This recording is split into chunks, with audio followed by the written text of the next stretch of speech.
Selamat pagi Bapak dan Ibu, saudara-saudara yang diberkati Tuhan. Selamat menikmati hari baru dan senang bisa berjumpa kembali bersama dalam waktu teduh dengan pelayanan dari Gereja Toraja Jemaat Bogor.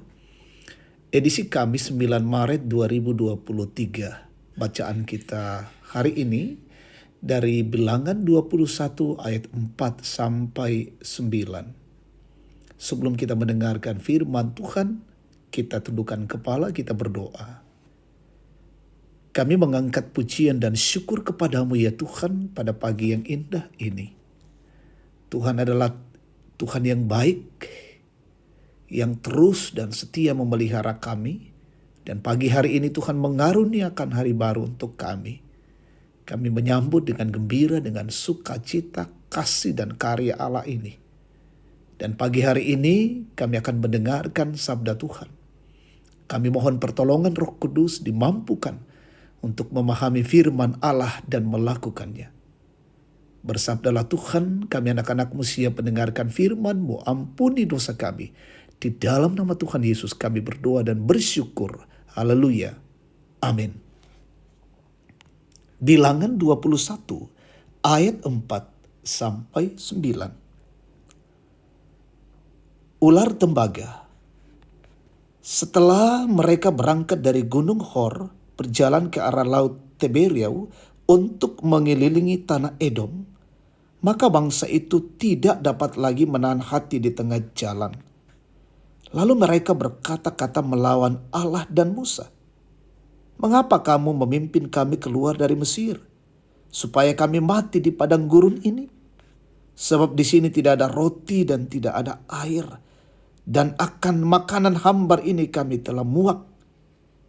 Lalu Tuhan menyuruh ular-ular tedung ke antara bangsa itu yang memagut mereka, sehingga banyak dari orang Israel yang mati.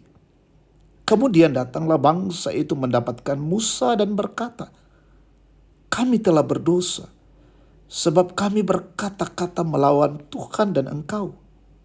Berdoalah kepada Tuhan, supaya dijauhkannya ular-ular ini daripada kami." Lalu Musa berdoa untuk bangsa itu.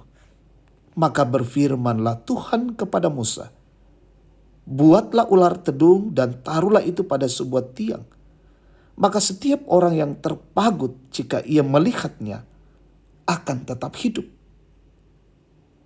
Lalu Musa membuat ular tembaga dan menaruhnya pada sebuah tiang. Maka jika seseorang dipagut ular dan ia memandang kepada ular tembaga itu, tetaplah ia hidup. Amin. Saudara-saudara yang terkasih, tema kita hari ini memandang kehidupan.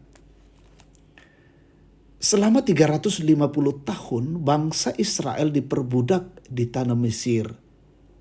Suatu waktu yang cukup lama.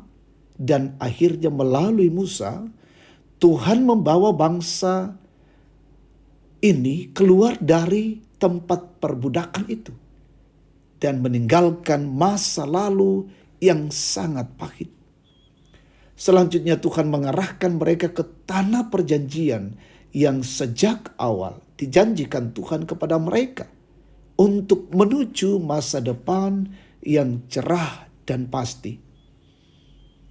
Tapi sangat disayangkan bahwa dalam perjalanan menuju tanah perjanjian, tidak jarang bangsa Israel mengalami kelelahan dan merindukan masa lalu mereka. Dan akibatnya mereka memandang kembali ke belakang seolah-olah masa lalu yang dialami lebih baik daripada memandang ke depan. Putus asa seolah lebih baik daripada terus berjuang. Menderita lebih baik, yang penting bisa makan.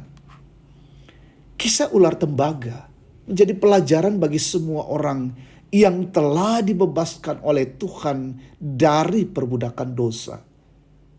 Tuhan menghukum orang Israel yang telah dibebaskan dari perbudakan, namun hendak kembali kepada kehidupan sebagai budak. Ular tembaga menjadi tanda bahwa siapa saja yang memandang kepadanya akan tetap hidup sekalipun dipatuk oleh ular berbisa. Saudara-saudara, peristiwa penyaliban Yesus Kristus menjadi penggenapan dari kisah ular tembaga. Siapa yang memandang, bertobat dan percaya kepadanya akan tetap hidup walaupun ia sudah mati. Pertanyaan penting bagi kita, apakah saya dengan penuh kesungguhan senantiasa memandang salib itu? Dalam Yesus melalui pengorbanannya di atas kayu salib, kita telah dibebaskan dari perbudakan dosa. Hidup dalam kegelapan telah dituntunnya kepada terang yang penuh harapan. Karena itu, teruslah memandang kepada Yesus sebagai sumber kehidupan. Amin. Kita berdoa. Kepadamu ya Tuhan, kami menaikkan pujian dan syukur kami. Kami menikmati sabdamu pagi hari ini.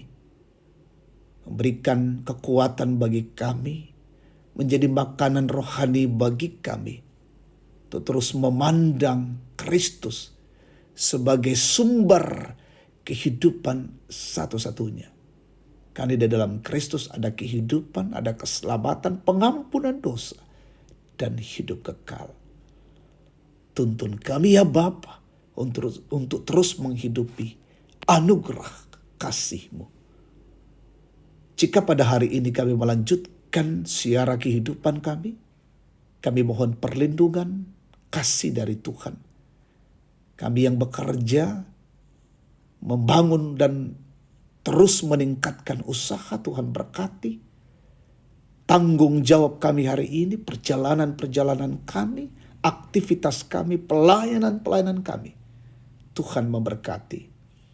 Anugerahi hikmat, kearifan pemerintah kami, dan boleh mengayomi kami menegakkan kebenaran dan keadilan di negeri ini, Republik Indonesia. Dari pusat hingga ke daerah-daerah terpencil, pemerintah kami terus melayani dengan baik. Kami mendoakan umat Tuhan dalam pekerjaan-pekerjaan mereka, dalam mencari pekerjaan, dalam bangku pendidikan. Tuhan berkati. Kami berdoa yang sakit sembuhkan, berduka hiburkan, lalai sadarkan, bergumul teguhkan. Yang menikmati masa tua berkati Tuhan, orang tua kami. Dan yang berulang tahun hari ini sempurnakan sukacita mereka. Yang dalam kondisi-kondisi bergumul, teguhkan mereka. Kehidupan kami hari ini, kami mohon perlindungan dari Tuhan. Terima kasih Bapak, ini doa kami, ini pujian kami. Kami persembahkan padamu. Dalam nama Tuhan Yesus, Tuhan dan Juru Selamat kami. Amin. Demikian waktu teduh. Tuhan memberkati kita hari ini. Shalom.